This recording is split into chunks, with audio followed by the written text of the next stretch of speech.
ولا تؤتيه مالك صدق رسول الله صلى الله عليه وسلم. எல்லா புகழும்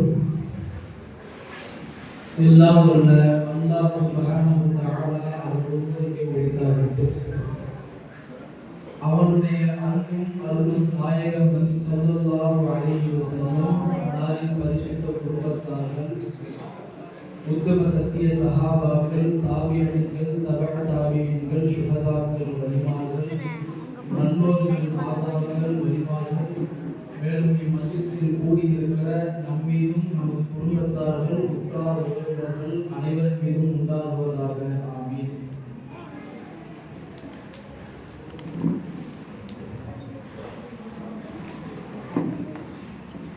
கண்ணியத்திற்குரிய சான்றோர்களே, அன்பிற்குரிய மாணவர்களே, மரியாதைக்குரிய தாய்மார்களே,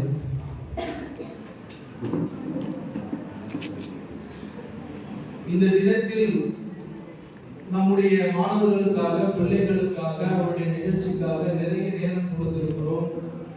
சிறப்பு விருந்தினர்களும் அவர்களான நேரத்தை ஒதுக்கி கொடுத்திருப்பதால் நீண்ட நேரம் பயணம் எடுத்துக்கொள்ளாமல் ஒரு சில விஷயங்களை மட்டும், ஒரு ஹதீஸை மட்டும் பதிவு செய்து என் உரையை முடித்துக் கொள்வதற்கு இங்கே ஆசைப்படுகிறேன்.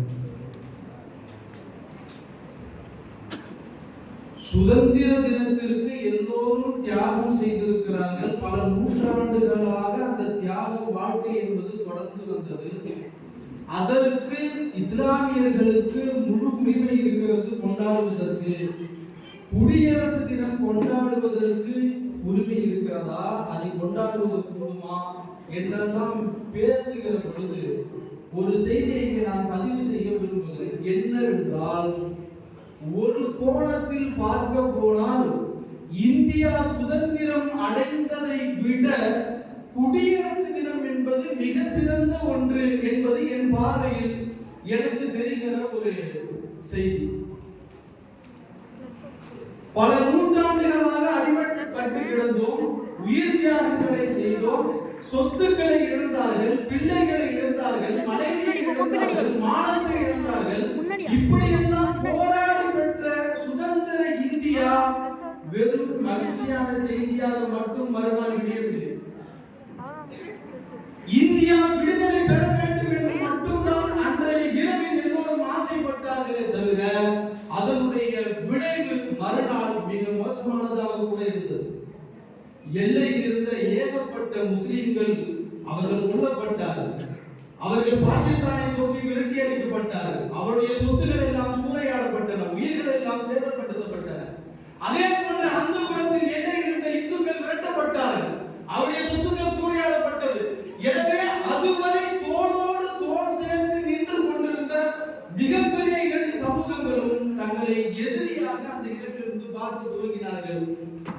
ஆனால் இது போன்ற எந்த நிலைமையும் எதிர்காலத்தில் வந்துவிடக் கூடாது என்று நிதானமாக யோசித்து 3 ஆண்டுகள் ஆனாலும் பரவாயில்லை என்று 3 ஆண்டுகளுக்கு பின்னால் இந்திய குடியுரிமை சட்டம் அமல்படுத்தப்படுகிறது. இந்த இந்திய அரசியலமைப்பு சட்டம் எப்படி உருவாக்கப்படுகிறது? இனத்தால் ஒருவன் சேதப்பட்டு விடக்கூடாது, மதத்தால் ஒருவன் அவனுக்கு எந்த பிரச்சனையும் வந்துவிடக் கூடாது, ஆண் பெண் என்பதால் ஏதேனும் பிரச்சனைகள் வந்துவிடக்கூடாது என்று பார்த்து பார்த்து எந்த விதத்திலும் இதற்கு முன்னால் இந்தியா அடிமைப்பட்டு கிடந்தது போல் யார் கையிலும் கால அநியாயமாக சிக்கப்பட்டு விடவும் கூடாது. அதே போல் உள்ளே இருக்கிற மக்களாலும் கூட மற்ற மக்களுக்கு எந்த பிரச்சனையும் வந்துவிடவும் கூடாது என்று பார்த்து பார்த்து செதுக்கப்பட்டதாகத்தான் 3 ஆண்டுகள் கழித்து இந்த நாளில் இந்திய அரசியலமைப்பு சட்டத்தை இந்திய அரசாங்கம் அன்றைக்கு ஒப்புக்கொண்டது என்பதுதான் வரலாறு. எனவே நாம் ஒரு விதத்தில் சிந்தித்து பார்த்தால் இந்திய குடியுரிமை சட்டம் என்பது நமக்கு பல்வேறு விதத்தில் மக்களுடைய உரிமைகளை, மானத்தை, அவருடைய உரிமைகளை பாதுகாக்கக்கூடிய சட்டமாகவும், இதற்கு மேல் இந்தியா அடிமைப்பட்டு கிடந்த எழிலுக்கு செல்லாது என்ற வாக்குறுதியும் இந்த தினத்தில் தான் கிடைத்தது. இந்த தினத்தை கட்டாயம் ஒவ்வொரு இந்திய குடிமகனும் கொண்டாடுவதற்கு, அதை அதில் பெருமைப்படுவதற்கு அவர் கடமைப்பட்டிருக்கிறார். ரசூலுல்லாஹி ஸல்லல்லாஹு அலைஹி வஸல்லம் ஒரு வார்த்தை சொன்னார்கள். ஒரு சஹாபி நபிகள் நாயகம் ஸல்லல்லாஹு அலைஹி வஸல்லம் அவர்களிடம் வந்து கேட்டாங்க, இன்ஜா ரஜுலுன் யுரீது அஹத மாலி, ஒரு மனிதர் என்னிடத்திலே இருக்கிற என்னுடைய உரிமையை பறிப்பதற்கு அவர் நினைத்தால் அவரிடம் நான் என்ன செய்யணும் அவர் என்று நபிகள் நாயகம் ஸல்லல்லாஹு அலைஹி வஸல்லம் அவர்கிட்ட கேட்டாங்க. ரசூலுல்லாஹி ஸல்லல்லாஹு அலைஹி வஸல்லம் சொன்னார்கள், ஃபலா துதிஹி மாலக, உன்னுடைய உரிமையை நீ ஒரு பொழுதும் விட்டு கொடுத்து விடாதே என்றார்கள் ரசூலுல்லாஹ். இப்ப மறுபடியும் அந்த சஹாபி கேட்கிறார், இன் கதலனி, என்னுடைய உரிமை பெறுவதற்காக நான் சண்டை போட வேண்டிய சூழ்நிலை வந்தா நான் என்ன பண்ணணும்? காதில் சண்டை போடுங்கள் என்றார்கள் நபிகள் நாயகம். மறுபடியும் கேட்டாங்க, அரைந்த இன் கதலனி, ஒருவேளை சண்டையிட்டு அவன் என்னை கொலை செய்து விட்டார், அந்த ஷஹீது என்றார்கள் நபிகள் நாயகம் ஸல்லல்லாஹு அலைஹி வஸல்லம். அப்படி புண்ணிய அவன் கொலையே செய்து விட்டால் நீ ஷஹீது, அல்லாஹ்வுடைய இடத்தில் நீ மிகப்பெரிய அந்தஸ்துடையவன் என்றார்கள் நபிகள் நாயகம் ஸல்லல்லாஹு அலைஹி வஸல்லம்.